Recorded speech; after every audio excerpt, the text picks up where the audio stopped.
Sir Gautami గ్రంథాలయంలో జ్యోతిషం మీద, రాజకీయం మీద, మన ఆచార వ్యవహారాల మీద, సాంప్రదాయం మీద, కుటుంబ వ్యవస్థ మీద ఇలా చాలా కొన్ని వేల పుస్తకాలు, తాళపత్రాలు ఉన్నాయట కూడా నాకేదో సుసాయిగా తెలిసింది.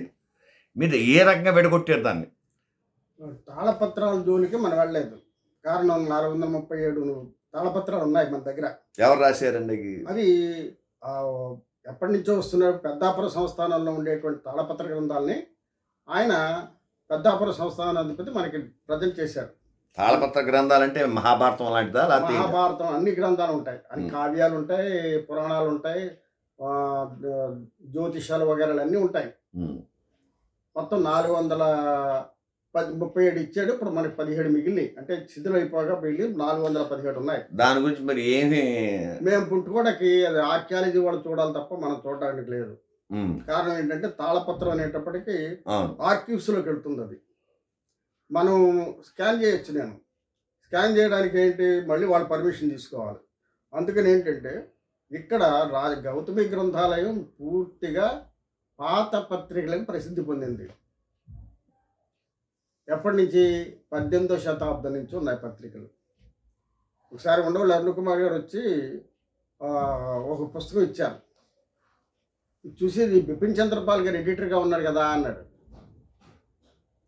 అంత పాత పుస్తకాలు మన దగ్గర ఉన్నాయి. 1913 సంవత్సరం పాత ఇంగ్లీష్ పత్రికలు. తర్వాత గాంధీ గారు హరిజన్ పత్రికలు ఉన్నాయి. ఇంతకంటే నేను చెప్పాను కానీ ఎవరికి బురకెక్కట్లేదు.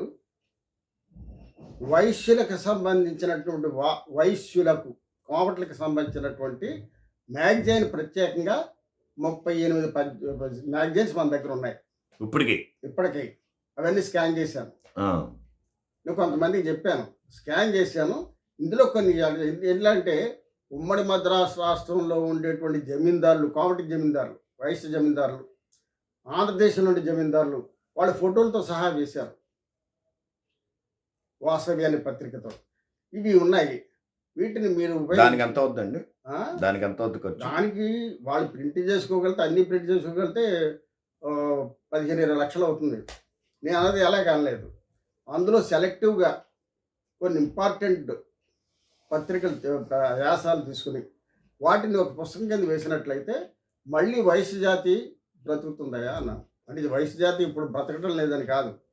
అంటే వైశ్య జాతి ఆ వాసవి పత్రికలో ఉమ్మడి మద్రాసు రాష్ట్రంలో ఉన్నటువంటి వైశ్య ప్రముఖులు, జమీందారులు, అలాగే ఆంధ్రదేశంలో ఉన్నటువంటి జమీందారులు, తెలంగాణలో ఉండే జమీందారులు, వాళ్ళ జీవిత చరిత్రలు వాళ్ళ ఫోటోలతో సహా ఉన్నాయి మన దగ్గర. ఈ వాసవి పత్రికలో నేను అనుకునేది ఏంటంటే అందులో ప్రముఖమైనటువంటి వ్యాసాలు ఇవి ఉండాలి, ఈరోజు వాళ్ళకి పరిచయం చేయాలి అన్న వ్యాసాలు ఏవైతే ఉన్నాయో అవన్నీ కలెక్ట్ చేసి ఓ బుక్ కింద వేస్తే కనీసం లేదంటే ఒక 1000 పేజీల పుస్తకం అవుతుంది. 1000 పేజీల పుస్తకం అంటే కనీసం 5 లక్షలు అవుతుంది. ఇప్పుడు అలాగే వేసింది ఇది 600 పేజీలు. అంటే ఇలాగా మీకు అలాగే అంటే కుల పెద్ద నాయకులకి శివరాం సుబ్రహ్మణ్యం గారు కానీ, కనకాయేష్ గారు కానీ, ప్రగలపాటి కనకరాజు గారికి కానీ, కంచెర్ల బాబీ గారికి కానీ, మన్యం బాబీ గారికి కానీ, తీగల రాజా గారికి కానీ ఇలాంటి వాళ్ళకి చెప్పారా వైశ్య ప్రముఖులకి మీరు? నేను శ్రీకాకుళం శివరాం సుబ్రహ్మణ్యం గారికి చెప్పాను. కనకేష్తో నాకు పరిచయం ఉంది. కారణం ఏంటంటే వాళ్ళ బాబాయ్ నేను కోటానెట్స్గా ఉండేవాళ్ళు నర్సాపురంలో. ప్రగలపాటి కనకరాజు గారా, కనకేష్ గారా? కనకేష్, కోట్ల కనకేష్. అతను వచ్చినప్పుడు అతను భార్యను తీసుకొచ్చి చెప్పాను. విచిత్రంగా ఏంటంటే రాయచోటి నుంచి ఒక వైశ్య బృందం వచ్చింది. అది ఏమిటంటే యాత్రలు చేసుకుంటూ వాసవిమాత విగ్రహం చూసుకుంటూ రాజమండ్రిలో వచ్చారు. వాళ్ళకి చెప్పాను ఇంత మహాభాగ్యం ఏంటంటే అని చెప్పేసి కాళ్ళకి నమస్కారాలు పెట్టేసి అవి మాకు ఇప్పిస్తానంటే మీరు పెన్డ్రైవ్ తెచ్చుకొని నేను ఇస్తానన్నాను. పెన్డ్రైవ్ తెచ్చుకున్నారు, ఇచ్చేసాను. వాళ్ళు వేస్తా ఉన్నారు కానీ ఏమైందో మళ్ళీ తర్వాత. రాయచోటి ఎవరండి? రాయచోటి వైశ్యాస్ పేరు ఐడియా ఉందా? ఒక బృందం వచ్చింది, ఇంచుమించుగా 15-20 మంది వచ్చారు. వచ్చి అడిగారు. అందులో ఒకడు ఉడిపి హోటల్లో పనిచేస్తున్నట్టుగా చెప్పాడు.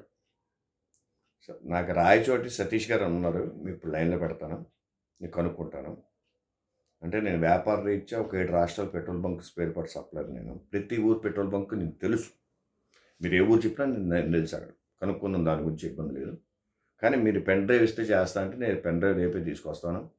కానీ ఈ పుస్తకం మీ చేత ఆవిష్కరించే బాధ్యత కూడా నేను తీసుకుంటాను. మీకు నేను పెన్ డ్రైవ్లో పెన్ డ్రైవ్ తెచ్చుకుంటే మొత్తం వాసవి అది అంటే వయస్సులు ఎలా బతకాలనా, లేకపోతే వాసవి మాత చరిత్ర వయస్సుల యొక్క వాళ్ళ యొక్క చరిత్ర ఔన్నత్యాలు, ఉమ్, వాళ్ళ దాన ధర్మాలు, ఉమ్, అందులో ఇప్పుడు ఇక్కడ సదనం పనిచేసిన ఆవిడ ఉంది, అవునండి. ఆవిడ ఫోటో కూడా ఉంది దాంట్లో. ఉమ్, అంటే ఏంటంటే వీళ్ళందరూ ప్రముఖమైన వ్యక్తులని పరిచయం చేయాలి అంటే ఇంత గొప్పవాళ్ళు మన కులంలో ఉన్నారని చెప్పుకోవడానికి ఏంటి ఆధారం?